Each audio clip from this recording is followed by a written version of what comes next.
Boa noite, igreja. Boa noite, boa noite. Que bom, que maravilha estarmos de volta à congregação dos santos. Eu quero dizer para você que você é muito precioso, que você é por demais preciosa e não desista. Se começou caminhada, Deus começou a fazer algo e Ele ainda não completou, aquieta-te, porque há um tempo, algo que aos olhos dos homens ou aos seus olhos é impossível. Aquieta teu coração, porque tudo é possível ao que crê. Agora a questão é como nós estamos crendo, como é que essa fé está sendo evidenciada, como eu tenho colocado essa fé em ação. E hoje eu quero falar de fé. Hoje eu vou falar de fé com a igreja, mas é um texto que eu já ministrei nesse texto, mas hoje Deus vai trazer uma porção diferenciada, algo que você vai sair daqui hoje entendendo algumas coisas que possivelmente ou talvez você ainda não entendeu. Mas a minha oração diante de Deus, diante do altar do Senhor, é que você compreenda, que você saia daqui aplicando essa fé que nós vamos falar dela hoje à noite. Amém? Amém? Então você pode aplaudir mais uma vez o Senhor Jesus? Abra sua Bíblia, primeira carta de João, capítulo 5, do versículo 1 aos versículos 5, tá? Todo aquele que crê que Jesus é o Cristo é nascido de Deus. E quem ama aquele que o gerou, ama também o que dele é nascido. Versículo 2. Nisto sabemos que amamos os filhos de Deus, quando amamos a Deus e praticamos os seus mandamentos. Porque este é o amor de Deus, que guardemos os seus mandamentos, e os seus mandamentos não são difíceis de guardar. Versículo 4. Porque todo aquele que é nascido de Deus vence o mundo. E esta é a vitória que vence o mundo, a nossa fé. Versículo 5. Quem é o que vence o mundo, senão aquele que crê que Jesus é o Filho de Deus? Vamos orar? Curva sua cabeça, feche seus olhos. Querido Deus, amado Pai, Tu que és bispo e pastor de nossas almas, em o nome de Jesus, nos aquietamos agora diante de Ti e te pedimos, fala conosco, Senhor, fala conosco, Pai, em o nome de Jesus, amém. Eu estou intitulando essa mensagem de A Fé que Vence o Mundo. Diga comigo, a fé que vence o mundo. Agora você falou para mim, tá certo? Agora fale para o Senhor, diga, a fé que vence o mundo. A fé que vence o mundo não é uma fé meramente mental, mas sim uma fé desenvolvida. Você entendeu? Eu vou repetir. E esta é a vitória que vence o mundo. Qual é a vitória que vence o mundo? A nossa fé. É incrível. Mas essa fé que João está dizendo que vence o mundo, ela não é uma fé meramente mental. Ela é uma fé desenvolvida. Mas pastor, O que é uma fé desenvolvida? Uma fé desenvolvida é uma fé que atua pelo amor. Amados, essa fé que atua pelo amor, ela em dado momento, ela vai nos confrontar. A fé que atua pelo amor, em dado momento, ela vai nos constranger. Mas por quê que essa fé que atua pelo amor, em dado momento, ela vai me constranger? Porque os elementos que regem essa fé, elas são elementos que fazem parte do fundamento do amor. E um dos elementos que esta noite eu estou chamando de elementos, que são os atributos invisíveis de Deus, um desses elementos é o perdão, é a paz, é a mansidão, é o domínio próprio. Então nos perguntamos em dado momento, por que eu não estou rompendo em determinada área da minha vida? Estou caminhando bem, estou fazendo tudo certinho, eu vivo por graça. Sim, querido, você vive por graça, você não vive de graça, você vive pela graça. O meu justo viverá da fé. Então essa fé vai implicar em perdão, vai implicar em negação, de você se negar. Essa fé vai implicar que você em dado momento vai ter que fazer o que você não gosta de fazer, para fazer o que Deus quer que você faça.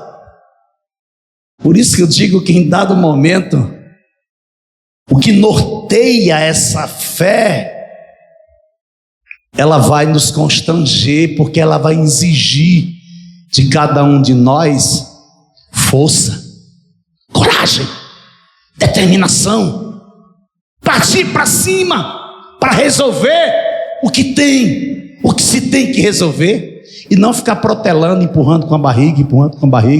Hoje eu resolvo, amanhã eu não resolvo, amanhã eu resolvo, não resolvo, depois eu deixo para depois. E assim o tempo vai passando, e você não amadurece, você não desenvolve a sua fé. Então veja bem, essa fé desenvolvida que atua pelo amor, é uma fé que segue em duas direções: vertical e horizontal. Vertical e horizontal. Ela forma a cruz. Essa cruz, ela não é seu marido, essa cruz não é seu filho, essa cruz não é sua filha, essa cruz não é seu pastor, não é sua pastora. Essa cruz é você. Essa cruz é você. E você tem que desenvolver a sua fé, para que você possa entender o que é negar-se a si mesmo, pegar a sua cruz e seguir Jesus. Então veja bem, Gálatas capítulo 5, versículo 5 ao 7. Veja comigo aí, porque nós, pelo Espírito, aguardamos a esperança da justiça que provém da fé. Porque em Cristo Jesus, nem a circuncisão, nem a incircuncisão tem valor algum, mas a fé que atua pelo amor. Diga comigo: a fé que atua pelo amor. Aí ele continua dizendo assim, vocês vinham correndo bem. Quem foi que os impediu de continuar a obedecer à verdade? Mas amados, olha, veja bem, o apóstolo Paulo vai declarar para os Gálatas que eles estavam sendo engodados na artimanha do engano pelo espírito da mentira dos judaizantes, com a narrativa que eles precisavam circuncidar-se, mesmo já tendo confessado a Cristo Jesus e abraçado as boas novas, o Evangelho de Cristo. Então, Paulo vai ser incisivo, enérgico e determinante. Ele diz: nem a circuncisão, nem a incircuncisão tem valor algum, mas a fé que atua, a fé que opera, a fé que está operando, a fé que está agindo, a fé que está se movendo, a fé que está expressando, ou a fé que é expressada pelo amor. Essa sim, essa é a fé salvífica, essa é a fé cristocêntrica, essa é a fé que vai te levar para perto de Jesus. Além dessa não existe outra.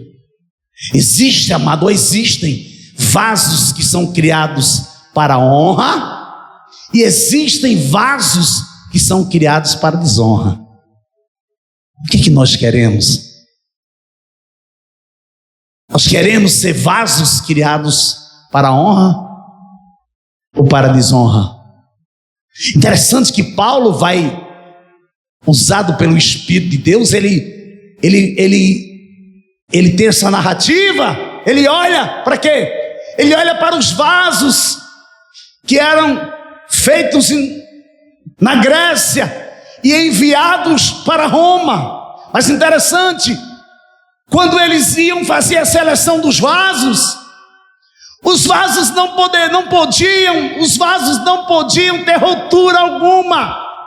Se o vaso tivesse um risquinho, que seja por menor que fosse, era colocado de lado. Era colocado de lado. Por quê? Porque não era íntegro, porque ele tinha ruptura, porque ele mostrava a sua fragilidade, ele não era perfeito. Então, a fé que atua pelo amor é a fé que opera, é a fé que age, é a fé. E essa fé, nós percebemos que essa fé, ela segue em duas vias. Primeiro, ela segue em duas direções: vertical e horizontal. Vertical e horizontal. Agora, ela é uma fé que tem um alvo. Qual o alvo dessa fé? O alvo dessa fé é alcançar, é agradar o coração de Deus. E a segunda direção é alcançar o coração do próximo. É incrível. Se você alcança o coração de Deus, se você agrada a Deus desenvolvendo sua fé, mas você não alcança o coração do seu irmão, você está precisando ainda caminhar um pouco, você está precisando ainda se vestir de pano de saco, você está precisando ainda comer uma saca de sal, você está precisando ainda caminhar mais uma légua, caminhar nessa direção. Poderíamos definir o pecado como: eu estou pecando. Olha aí, olha para cá como isso é importante, ó. Poderíamos definir o pecado como: eu estou pecando quando eu me recuso a ter um relacionamento com Deus, que se manifesta quando eu me recuso de se relacionar com o irmão. Eita Jesus! Eu vou repetir novamente, porque eu acho que você entendeu mais ou menos. Olha aí, eu estou pecando, eu estou me colocando como linha, tá? Eu estou pecando quando eu me recuso a ter um relacionamento com Deus, que se manifesta quando eu me recuso a ter um relacionamento com meu irmão, com meu próximo. A questão é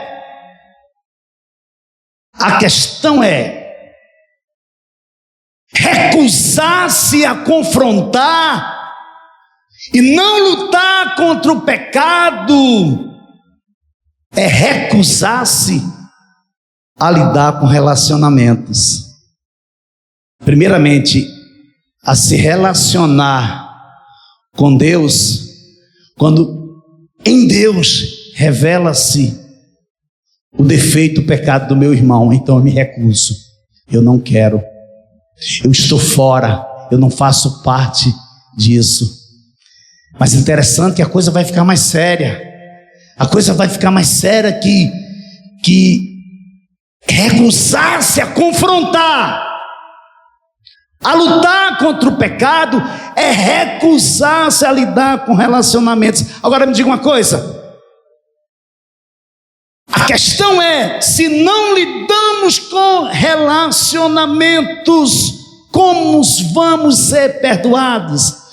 A primeira parte dessa mensagem, que eu estou intitulando de A Fé que Vence o Mundo, eu estou chamando de a fé em Cristo comprovada pela nossa conduta. A fé em Cristo comprovada pela nossa conduta. Veja aí, primeira carta de João, capítulo 5, versículo 1 e 2. Todo aquele que crê que Jesus é o Cristo é nascido de Deus. E quem ama aquele que o gerou, ama também o que dele é nascido.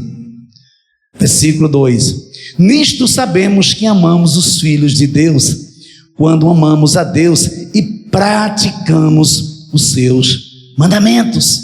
Primeira carta de João, capítulo 5, versículo 1 e 2. Veja bem, biblicamente falando, o que é que comprova, o que é que carimba o meu passaporte, para que eu possa abrir minha boca e dizer que sou nascido de Deus?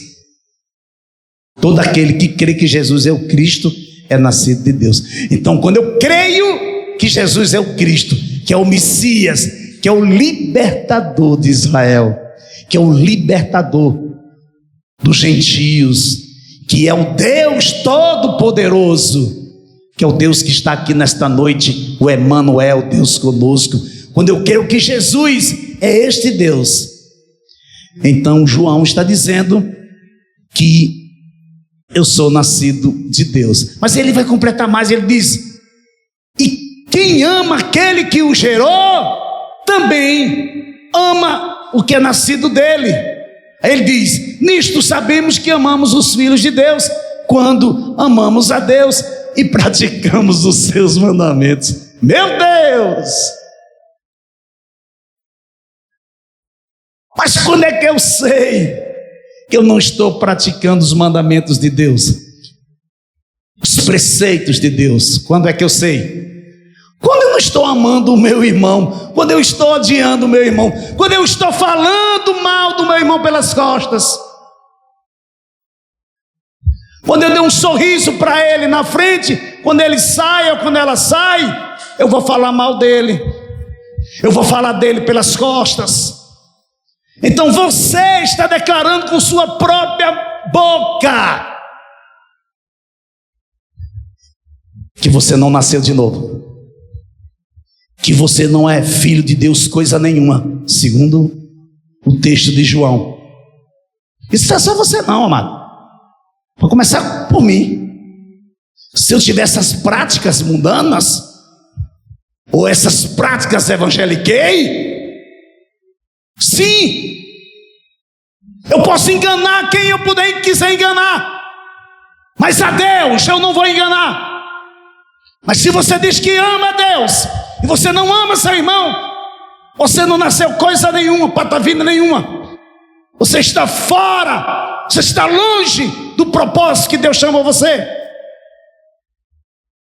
Agora, sabe por que o povo de Deus está acostumado? Venham para Jesus, que seus problemas vão se acabar.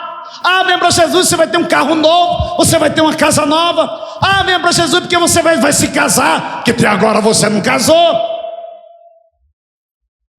Não, amado, evangelho não é isso. Jesus está convidando você para você morrer.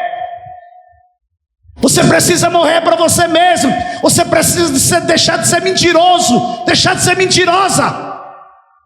Porque se você não deixar de ser mentiroso, se você não deixar de ser mentirosa, você vai para o inferno. Agora não é o pastor Ronaldo que está dizendo isso, não. É a palavra de Deus. Diz: quem mente se constitui filho do diabo, porque ele mente desde o início e não tem mais jeito para ele. Então veja bem, os gnósticos negavam que Jesus de Nazaré fosse o Cristo. Quem foram os gnósticos? Surgiram no século I, depois de Cristo, durante o período do cristianismo primitivo.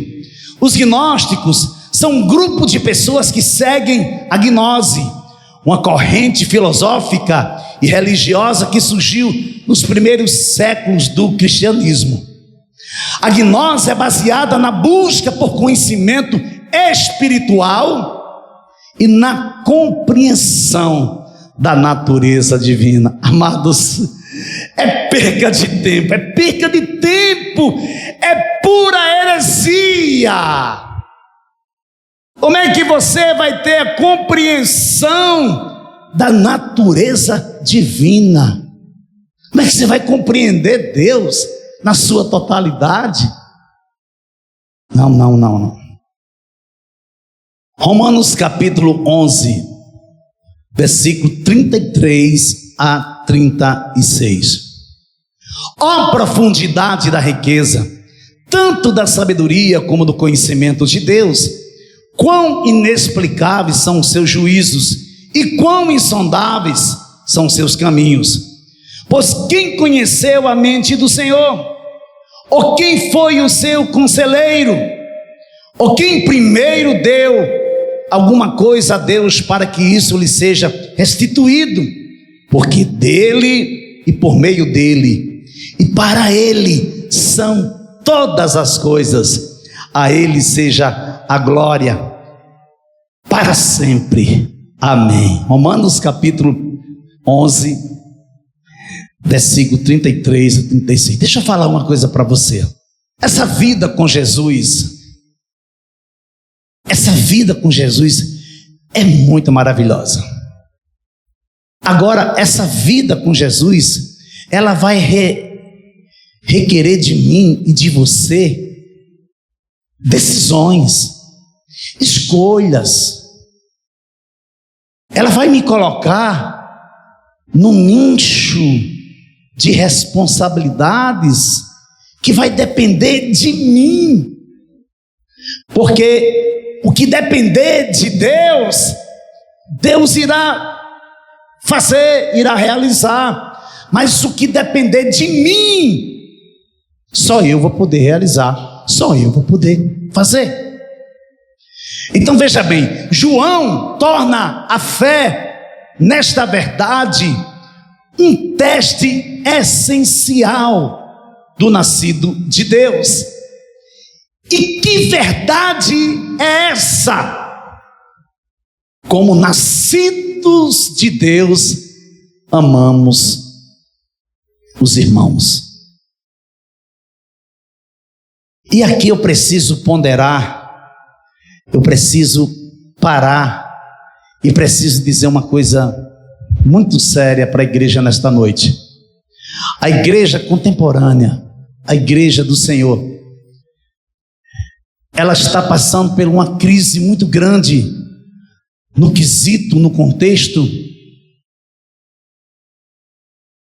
quando se fala em amar uns aos outros. As pessoas estão numa correria tão grande para buscar os seus próprios interesses. Hoje em dia a celebração, ela parece que ela apresenta uma prateleira de soluções, onde você chega e você pega o que você quer. Quando você pegou tudo que você queria, você dá as costas e vai embora. Você arranja uma desculpa para dizer que aquele lugar, que aquele local não é mais, Deus não quer você mais naquele lugar. Mas, amados, eu não estou falando da igreja Caminho de Santidade, não. Estou falando da igreja universal como um todo. A universalidade como um todo. Em todos os cantos do planeta, o que a gente vê são as pessoas buscando resolver os seus problemas. Por quê? Porque os tempos estão difíceis. O tempo está abreviado, amado. Então, como é que você pode apressar a volta de Jesus? É falando do amor dele, é dando testemunho do amor dele, é desenvolvendo a sua fé, atraindo outros para Cristo. É por isso que a gente não entendia muito bem no início, pelo menos eu, quando Jesus me resgatou, que eu li o texto, quando Paulo diz: sede meus imitadores, assim como eu sou de Cristo. Eu disse: espera aí, por que ele não diz sede imitadores de Cristo, assim como eu sou? Não, ele diz: sede meus imitadores. O que ele está dizendo? Eu estou vivendo, eu estou pregando, e eu estou tendo o cuidado, a vigilância, para não ser pego naquilo que eu mostre e eu não faça na prática. Eu pregue, eu fale, mas na prática não condiz com a realidade da minha fala. Se você não ama seu irmão, você não nasceu de Deus. Então você precisa nascer de novo. Porque se você não nasceu da água, você não pode ver o reino de Deus. Se você não nascer da água e do Espírito, você não pode entrar no reino de Deus. Você vê esse texto em Evangelho de João, capítulo 3, versículo 3 e 5. Todo crente em Cristo Jesus tem por obrigação de ter essas verdades em seu coração. Dr. Lucas conta que certo intérprete da lei se levantou com o objetivo de pôr Jesus à prova e lhe perguntou: mestre, que farei para herdar a vida eterna? Então Jesus lhe perguntou: o que está escrito na lei, como você entende? A isto ele respondeu: ame o Senhor seu Deus de todo o seu coração, de toda a sua alma, com todas as suas forças e de todo o seu entendimento, e ame o seu próximo como você ama a si mesmo. Então Jesus lhe disse: você respondeu correto, você respondeu corretamente, faça isto e você viverá. Mas ele, querendo justificar-se, perguntou a Jesus: quem é o meu próximo? Meu Deus! Jesus fala de 3 homens e suas credenciais. Jesus, neste momento, apresenta a esse mestre da lei 3 homens e suas credenciais. Quais foram eles? Quais foram as credenciais? Primeiro, o sacerdote, depois o levita e depois o samaritano. O texto bíblico diz que o sacerdote, por casualidade, vinha descendo pelo mesmo caminho e vendo aquele homem caído, ensanguentado, porque os salteadores tinham pego e tinham batido muito nele, tirado a sua roupa e lançado ele no chão, ferido e nu.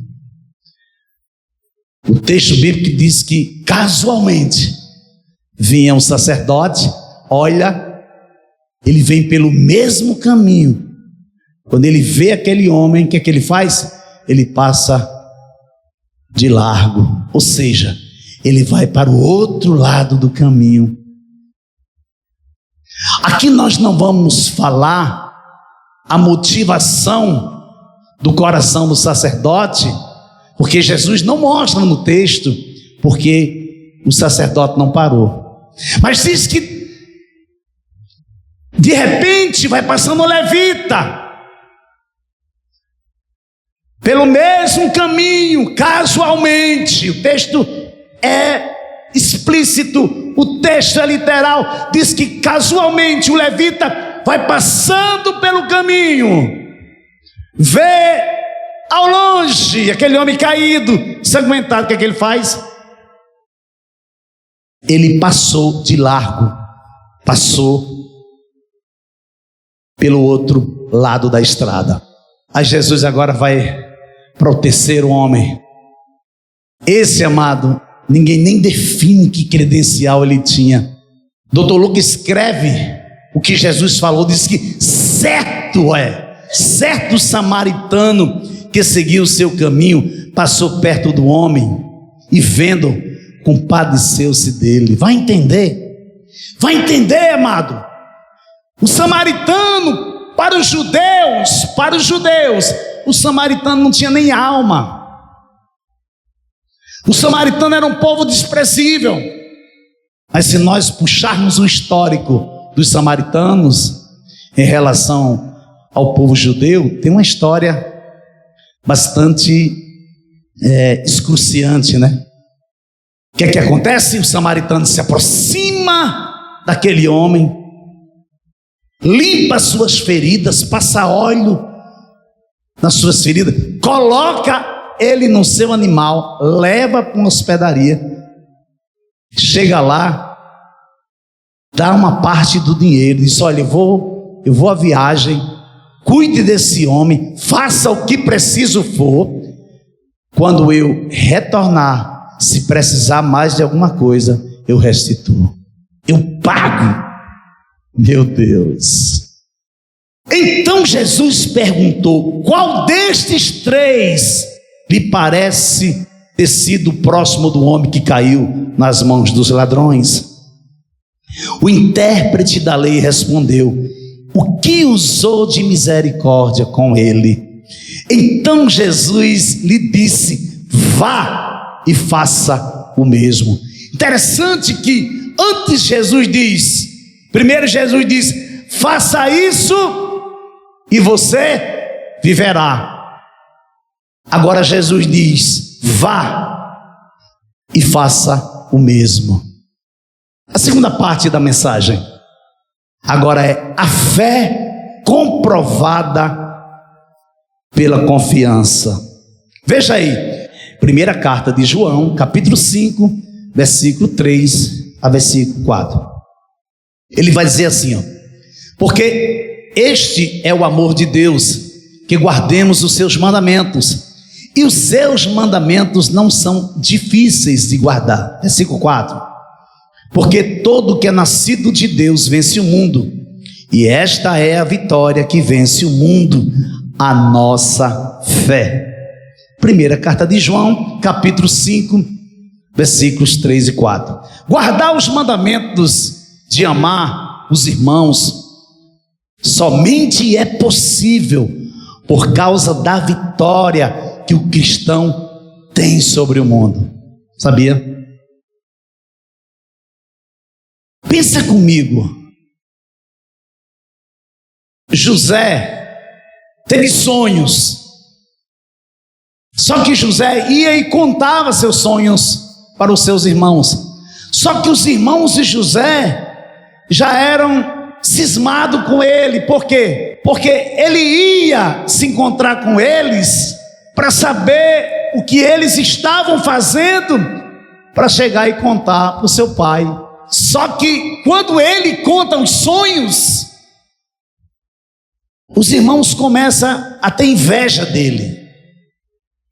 Para completar, o pai de José dá de presente uma túnica de manga talar. Como é que era isso? Era uma túnica que se usava em palácio, né? Pensa aí como é que ficou o coração dos irmãos de José.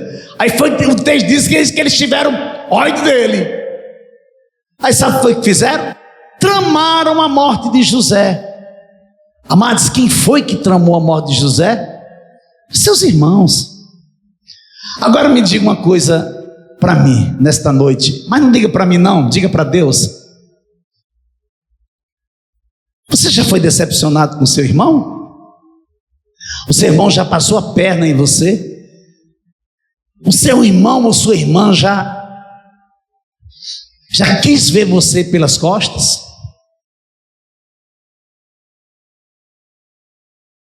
Agora entenda, é isso que nós temos que exercitar, é isso que nós temos que sair daqui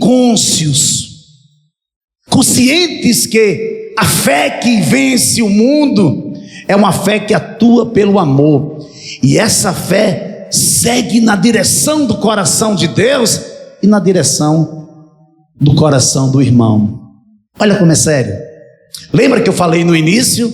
Haverá um momento que seremos constrangidos. Por quê? Porque vai exigir de mim. Haverá um momento que eu não vou querer perdoar. Haverá um momento que eu não vou querer mais me relacionar com a pessoa, com o irmão, com a irmã. Haverá um momento que, se eu encontrar o irmão, vontade de esganar, né? Existe essa palavra aqui no Ceará? Porque lá no Rio Grande do Norte existe. Esganar. Mas Jesus diz o quê? Ireis e não pequeis. Eu pensando sobre a questão, meditando sobre a questão de a gente não continuar, não perseverar, desistir com facilidade. A tendência do homem e da mulher, a tendência do ser humano, da criação de Deus, em olhar para as luzes de neon, para olhar para o brilho, para olhar para aquilo que aparentemente é belo, é maravilhoso. O Espírito Santo veio assim, muito suave no meu coração. Disse: meu servo, meu filho, lembre-se da matéria-prima da criação. Qual foi a matéria-prima da criação, amados? Foi a terra, foi o pó. É por isso que o homem, ele luta com todas as suas forças para não voltar para o pó. Porque não me diga que existe alguém aqui que gosta de saber que vai morrer um dia. Ninguém gosta de morrer. Parece que a gente está construindo palácios eternos na terra. Mas um dia a gente vai ter que partir. A gente vai ter que partir. Mas nós vamos voltar para a matéria-prima, para o pó. Agora, interessante, né? O Espírito vai voltar para Deus, para se encontrar diante dele, para dar de conta, para prestar contas de todas as palavras que foram proferidas pela nossa boca. E às vezes nós esquecemos disso. Então veja bem, se não fosse a vitória que vence o mundo, que é em Cristo Jesus, a fé, né? A fé que nós vamos vencer o mundo, a fé que é desenvolvida, porque todo aquele que é nascido de Deus vence o mundo, e esta é a vitória que vence o mundo, a nossa fé. Nós não suportaríamos. Existem coisas que você está passando, existem coisas que você está atravessando, que você não suportaria nem colocar o pé no batente. Existem coisas que você passa a noite acordado, pensando, meditando, você sonha e você não consegue conceber aquilo dentro de você, porque seu coração bate acelerado, que você queria logo resolver. Eu quero resolver esse negócio. Será que tem alguém aqui que está acontecendo isso? Por favor, não levante a mão não, para ninguém saber não. Que assim, amado, Há dias que você acorda, e você acorda porque você parece que é um leão, uma leoa. Você está pronto para tudo. Hoje sim, hoje eu vou. Mas tem dia que você acorda, você abre os olhos e diz: não, eu vou ficar aqui deitado. Eu não vou me levantar. Quando você, o horário do trabalho, o horário da escola. Meu Deus, eu tenho que fazer isso, tenho que fazer aquilo. Você tem que levantar e tem que partir para cima, não é, Li? E tem que fazer. Porque se você não fizer, ninguém faz por você. Por quê? Porque existem coisas que só Deus faz. E existem coisas que só você faz. O rei da Síria estava em guerra contra Israel.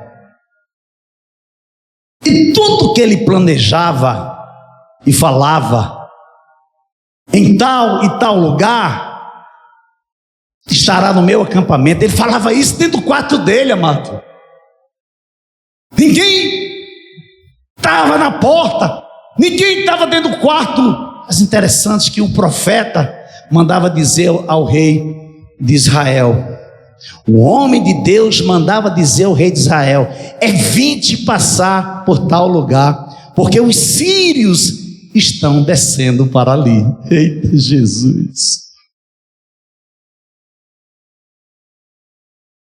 Meu Deus! O rei ficou angustiado e perguntou qual dentre os seus soldados estavam lhe traindo. Os homens disseram: não, meu senhor, não, meu rei, ninguém entre nós anda te traindo, mas o profeta Eliseu, que está em Israel, conta ao rei de Israel as palavras que o Senhor fala no seu quarto de dormir. Ai, ai, ai. Ei, olha para cá, me diz uma coisa: por que você duvida que Deus está ouvindo sua oração?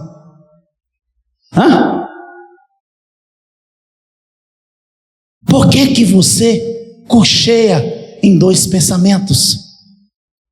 A fé que vence o mundo, a fé que atua pelo amor, não tem dúvida. A fé que vence o mundo, a fé que atua pelo amor, ela é recheada de sabedoria. Mas pastor, eu não tenho sabedoria. Peça a Deus. Peça a Deus, porém você vai ter que pedir com fé, em nada duvidando que Ele vai te dar. Ele não vai pedir nada em troca, Ele não vai te improperar em nada, Ele vai te conceder. Então peça, mas peça com fé. Aí sabe o que aconteceu, amado? O rei ordenou que fossem prender Eliseu, pois localizaram Eliseu e disseram para o rei que ele estava em Dotã. O servo do homem de Deus levantou-se bem cedo, e ao sair, eis que tropas, cavalos e carros de guerra haviam cercado a cidade. Então o moço disse a Eliseu: ai, meu senhor, que faremos? Meu Deus, parece às vezes com alguém de manhã quando acorda, que olha para o montante de compromissos e não tem como sanar aqueles compromissos. Esses compromissos às vezes é a conta da água, a conta da luz, é a fatura do cartão. Ai, meu Deus, não posso, o que é que eu vou fazer? Assim foi ele. E tem mais, o texto diz o quê? O servo do homem de Deus se levantou bem cedo, e ao sair, eis que tropas, cavalos e carros de guerras haviam cercado a cidade. Então o moço disse a Eliseu: ai, meu senhor, que faremos? 2 Reis, capítulo 6, versículo 15. Nesse exato momento, o profeta Eliseu comprova sua fé através da confiança em Deus. Aí eu quero perguntar para você nesta noite: como está a tua confiança em Deus? Você já disse para ele, Senhor, eu vou até o final. Aconteça o que acontecer, eu não vou arredar o pé. Tu falou para mim, Senhor, então eu vou aguardar. Olha aqui, olha o que Eliseu vai fazer. É nesse momento que Eliseu comprova sua fé através da sua confiança em Deus. Eliseu respondeu: não tenha medo. Eu vou fazer o seguinte, eu quero que você abra esse texto, abra aí, 2 Reis, capítulo 6, por favor, versículo 16 e 17. Ele respondeu. Quem foi que respondeu? Eliseu. Ele respondeu: não tenha medo, porque são mais os que estão conosco do que os que estão com eles. E Eliseu orou e disse: Senhor, peço-te que abra os olhos dele para que veja. Foi o que aconteceu, amados? O Senhor abriu os olhos do moço e ele viu que o monte estava cheio de cavalos e carros de fogo ao redor de Eliseu. Você pode glorificar o nome do Senhor?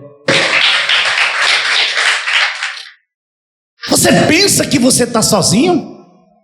Você pensa que você está sozinha? Aquieta tua alma, confia. Você só precisa confiar, porque todas as vezes que você duvida, você volta lá para o final da fila, aí vai começar tudo de novo. Aí você pensa que quando estiver perto de você receber o que você vem pedir a Deus, você pensa que a intensidade das lutas não irão aumentar. Aí, quando aumenta, aí você duvida, você murmura. Aí Deus diz: meu filho, volta para lá no finalzinho da fila. Vai começar o processo tudo novamente, até você aprender a confiar em Deus na sua essência. Os anjos do Senhor estão acampados ao seu redor. Creia nisso, porque se você não crê nisso, o que você está fazendo da sua vida? Será que você tem tido essa consciência? Será que você tem tido essa convicção de que Deus sempre estará em ação? Guarda de Sião, não dormita.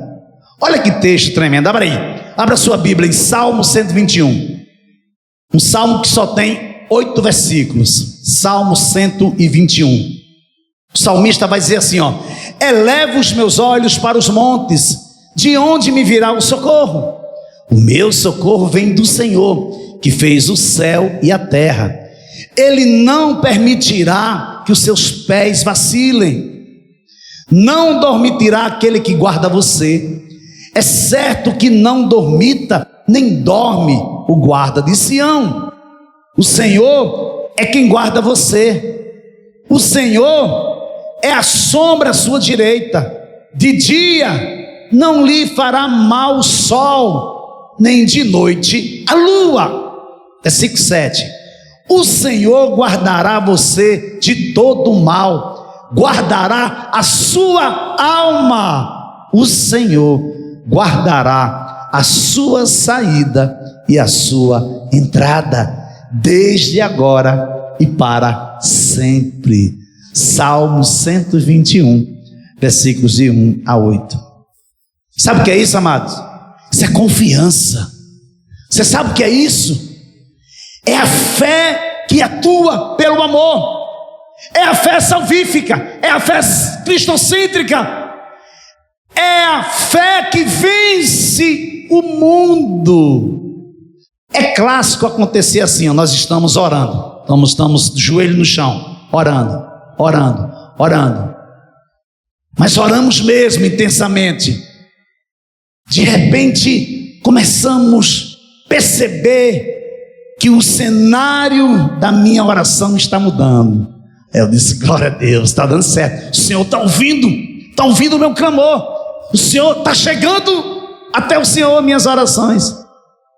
Aí de repente você recebe um balde de água fria, desmorona tudo aquilo que você estava.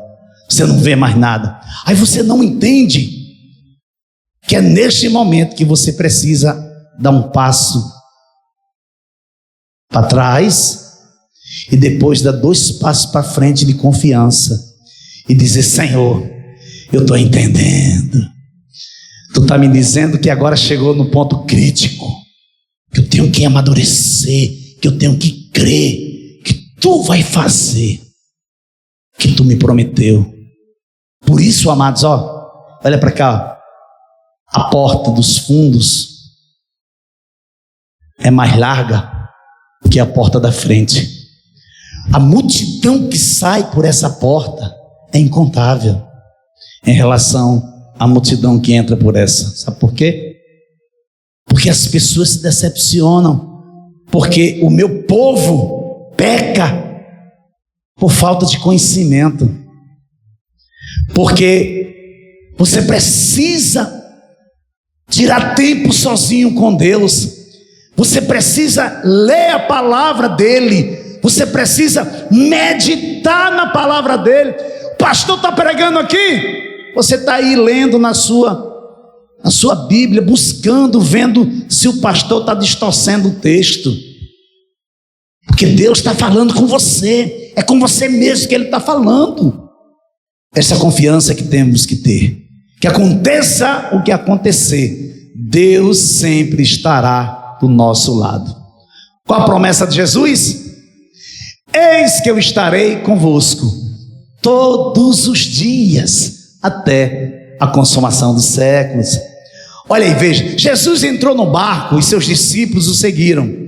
Eis que se levantou no mar uma grande tempestade, de modo que as ondas cobriam o barco. Jesus, porém, estava dormindo, mas os discípulos foram acordá-lo, dizendo: Senhor, salva-nos, estamos perecendo.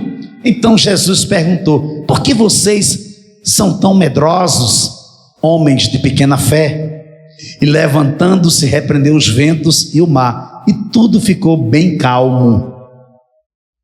E aqueles homens ficaram admirados, dizendo: quem é este que até os ventos e o mar lhe obedecem?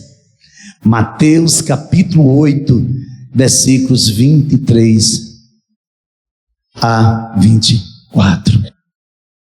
Sabe o que acontece? Você não descansa. Você não tem descansado no Senhor. Você ainda tem um temperamento muito agitado. Você não consegue ficar equilibrado, tranquila na hora da tempestade. Quando você colocar em prática, sede, tardio no falar, tardio no irar-se e apressado no ouvir, você vai ser uma pessoa prudente. Você vai ser uma pessoa mansa, você vai ser uma pessoa equilibrada, você vai ser uma pessoa que a sua casa estará construída sobre a rocha, não sobre a areia. Por quê? Porque você está aplicando os preceitos de Deus, porque você sabe que se você não se relacionar principalmente com Deus e se relacionar com o seu próximo, sua fé não será desenvolvida, porque às vezes através da mordida da ovelha que a fé do pastor é desenvolvida. É através do muxicão, não é? Muxicão? Através do muxicão, lá no Rio Grande do Norte é beliscão. Tem irmão que belisca o outro. Tome! Essa é a fé que opera pelo amor. Essa é a fé desenvolvida. Conclusão. Primeira carta de João, capítulo 5, versículo 5. Quem é o que vence o mundo, senão aquele que crê que Jesus é o Filho de Deus? Não adianta você ter fé e você não crer no Filho de Deus. Não adianta. Você vai ficar fora da festa. Então resolva. Você está seguindo quem? O Jesus cultural ou o Jesus da fé? Escolha o Jesus da fé, porque é esse que tem suprido as suas necessidades, é esse que tem cuidado de você, é esse que tem dito todos os dias: eu te amo, você é precioso, você é preciosa, não temas, eu sou contigo. O amor é um ato essencial por excelência, sabia? O amor é um ato essencial por excelência. Se eu digo que não peco, ou que o pecado é uma questão menor para mim, na verdade estou dizendo que o amor não é uma das minhas prioridades. Se o amor não é uma das minhas prioridades, como é que está o meu relacionamento com Deus, gente? Se Deus é amor, é sério, é muito sério, é seríssimo. E assim, se alguém está em Cristo, é nova criatura, as coisas antigas já passaram, eis que se fizeram novas. Segunda carta aos Coríntios, capítulo 5, versículo 17. As pessoas que estão em Cristo, aquelas que nasceram de novo, elas não se transformaram em seres que não pecam. Você entendeu isso? Confessei a Cristo, Ele me recebeu de braços abertos, escreveu meu nome no livro da vida, apagou meu nome do livro da culpa. Porém, eu não estou agrupado em um nicho de pessoas que não pecam mais. Isso é uma inverdade. A única abordagem saudável e bíblica ao pecado é o perdão. A única abordagem saudável e bíblica ao pecado é o perdão. É quando você está disposto a perdoar. Aconteça o que aconteceu, passou. Eis que tudo se fez novo, está perdoado. O perdão motivado pelo amor. E o centro desse amor está em Jesus. O pecado que é confessado e perdoado nos liberta para desenvolver relacionamentos de amor, não apenas com o nosso Senhor Jesus, mas de uns para com os outros. A fé que vence o mundo. Você pode aplaudir a Jesus?